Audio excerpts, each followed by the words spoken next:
We are live in Studio C on Friday with your day-to-day BYU Sports play-by-play. I'm Spencer Linton, teamed up alongside Jerem Jordan. And as you can see, two BYU basketball legends, Danny Ainge and Greg Kite, are joining us here. Great to have both of you with us. Thanks for being here. It's great to be here. Thanks. I'd like to start with a very special picture. Oh, we're going here first. Studio okay. B. Here we go. I feel like this is the appropriate way to start this interview because it features some dapper gentlemen. Look at this. The boys at BYU. Danny and Greg, you're both in this. Sold out like hotcakes. What I want to know is how did Greg's hair get by standards? That's pretty good. That's pretty good. Next year, probably. Yeah. It was a kind of a perm mullet, which was interesting. You know, I talked to Alan Knight, was a good friend who went to BYU who did that.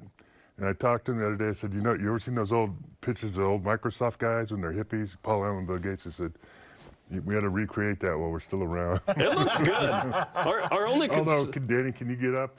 I could get up. Pull off that suit still, Danny? I don't think that suit still fits. That's right. I do have to ask about the red ties.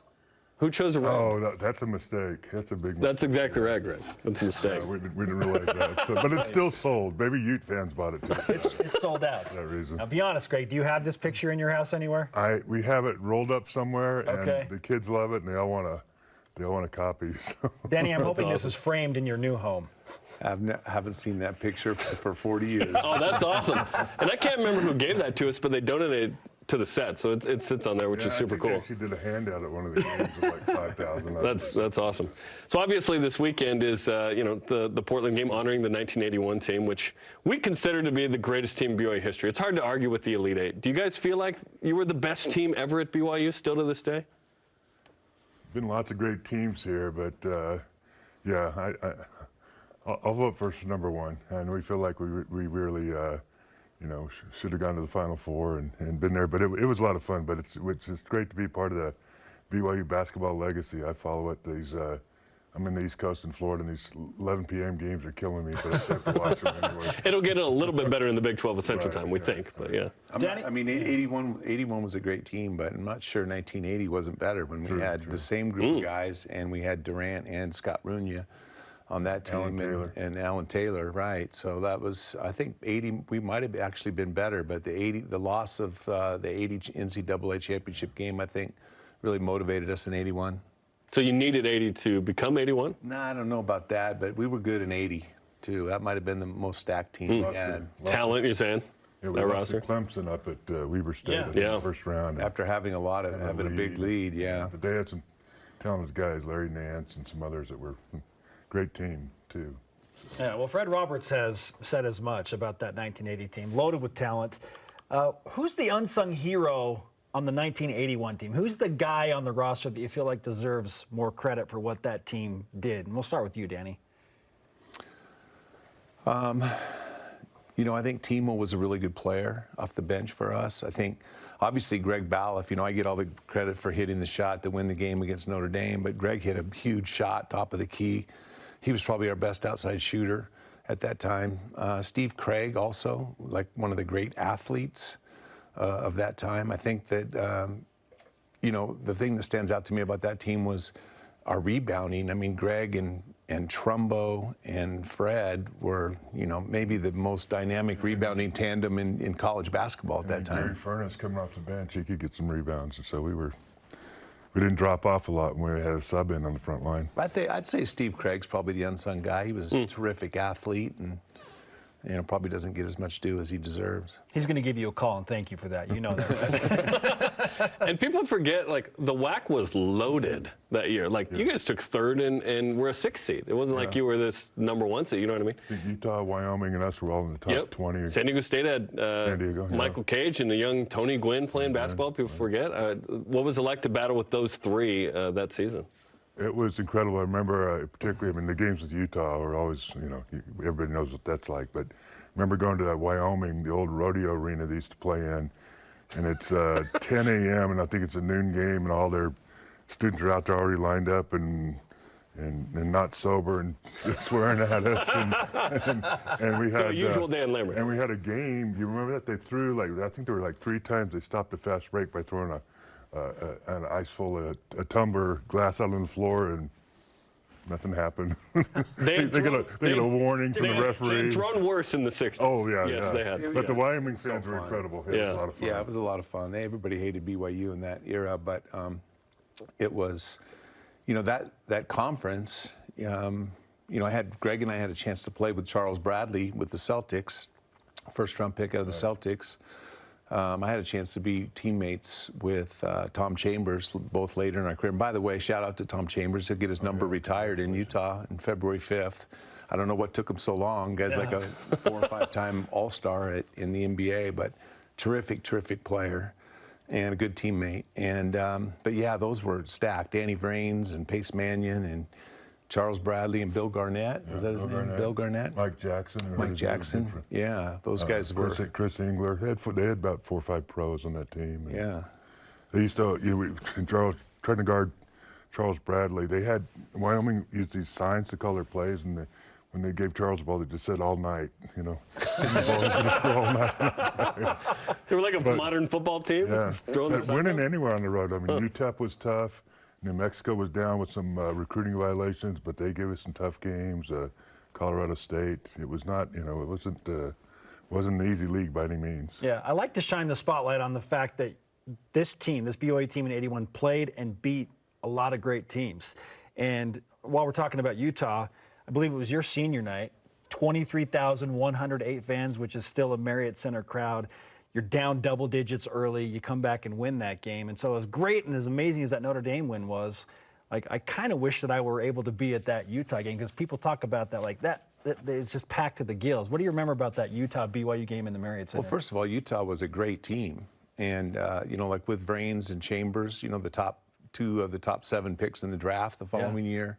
Frank Brankowski, is that his name? He was a good player for them. Craig Hammer, I remember, gave us fits. Pace Mannion. Danny Vrains. They were stacked. And they were number 9, and you were number 18. Yeah, so it was a really good team. It was a really good win for us. They had some bad fortune in the NCAA tournament as well that year. Much better team than it turned out, but that's the NCAA tournament. There's just sometimes the luck of the draw, and sometimes you're just not playing at your best. But Wyoming was stacked. San Diego State, like you mentioned, UTEP, our conference was loaded.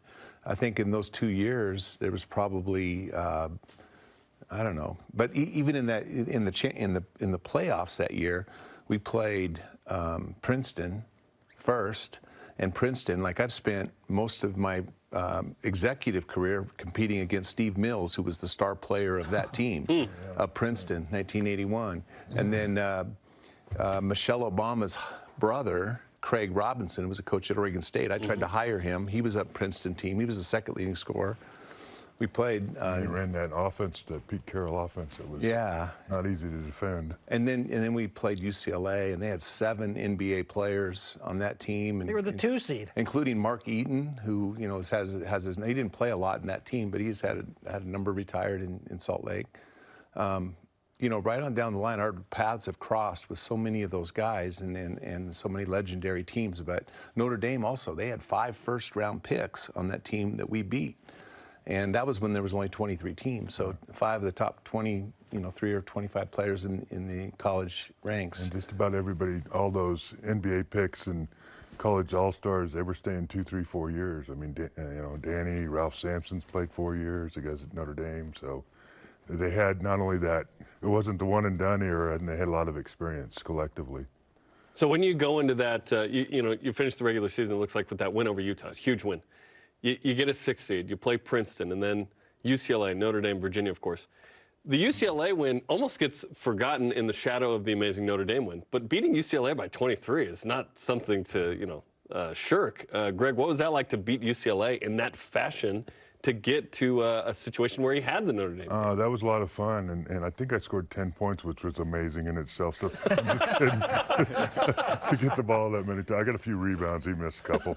But no, it was great. And yeah, they were loaded. I mean, they had this freshman class that was kind of highly touted with Michael Holton and Darren Day and a couple other guys, Kenny Kenny Fields. I don't remember if Kiki was still there. No, Kiki wasn't. He Kiki had wasn't, left the year before. And Larry Brown was their coach, been a great coach. But they had Mike Saunders and Darren Day. Yeah, Mike. Yeah. You know, Darren Day was our teammate at Boston also. Yeah. And so they were an excellent team, and they had that UCLA history was still there. You know, Coach Arnold who'd come from you know, John Wooden's camp at UCLA, so playing them was very special, and you know, just it was a fabulous win. And the UCLA game was a special game for me because, you know, I always wanted to go to UCLA as a kid. I grew up in Eugene, and the Pac-8 was everything. And I remember I got a letter from UCLA just after Coach Wooden had left, and it was basically, we're not sure you're quick enough to play for UCLA at that time. So my first college game of my career in '77 was UCLA in Pauley Pavilion, #1 ranked, Kiki Vandeweghe and David Greenwood, and you know, it was a stacked team, #1 team, and we almost beat them. We had 3 freshmen starting, and we lost on Alan Taylor actually tipped it in the basket for UCLA to win the game by 1. And then almost my last game of my college career was this UCLA game against Larry Brown 4 years later. Those were the only 2 times we played them. But you know, UCLA was just a special for us growing up. I mean, it was the John Wooden UCLA. That's what we grew up watching. So that was a huge game for us. Yeah, I'd taken one of my recruiting visits there and watched these guys lose to San Francisco in the opening round the day before. And it was interesting. Gary Cunningham was a coach. He'd not been let go right before they hired Larry Brown. And he was very close with Frank Arnold, and they were on the staff. And we were sitting there watching the game with him, and Gary was just cringing for, you know, he's sad. But one thing about that UCLA game I remember was that we were doubtful that Danny was going to play on Friday. You know, we went on Thursday. I think his back was hurting him, and so what in the world? A little faith and some good works from the trainers that got him ready, and he went out there and had his usual great game. Isn't that right? Yeah. So it was actually the Princeton game. I went to the gym without my gear, and we were staying in a hotel next door, and I couldn't move. I was in bed for like 18 hours, 20 hours. I didn't even move. So we go to the Princeton game on Thursday, and but I'm at the game and I'm watching Georgetown play the game before ours, and the adrenaline's pumping a little bit. So I send a ball boy over to get my gear out of my hotel room next door, and he comes back, and I'm still not sure, and I go take, you know, one more muscle relaxer and I go give it a shot. I have back plaster and you know, massage ointment and heat all over my body, and I played in that game, and then the next day I couldn't walk again. So the UCLA game was the next day, and I felt much better than I did in the Princeton game, but yeah, I had one of my better college games against UCLA that day. I was going to say, It's a good thing you played because that was unforgettable. You've mentioned Coach Arnold a couple of times. A lot of BYU fans don't know much about him, at least the younger generation. So what do you remember about what it was like to play for Coach Arnold? And we'll start with you, Greg. I love him to death, and he was a great teacher, a great person. I think most importantly of all, he really cared about us as young men and about the mission of the church and the university. And we did, you know, do a great job in representing those 2 things besides being a great basketball team. And it was really awesome that, I mean, he had come right from those championships. He'd been part of the 88-game winning streak at UCLA. So, you know, a lot of things that we did with, I'm sure were replicated after what they did in UCLA. And I just remember running like wind sprints in high school. And, you know, we'd go to a practice here at BYU and practice 2 or 3 hours. And we were running, but we never ran a wind sprint. It was just a lot of up and down. And anyway, great coach, great teacher, you know, very focused guy, and we loved him. But there's some lot of fun stories about Coach Arnold too, as well. Yeah, Frank was great. He was a great recruiter.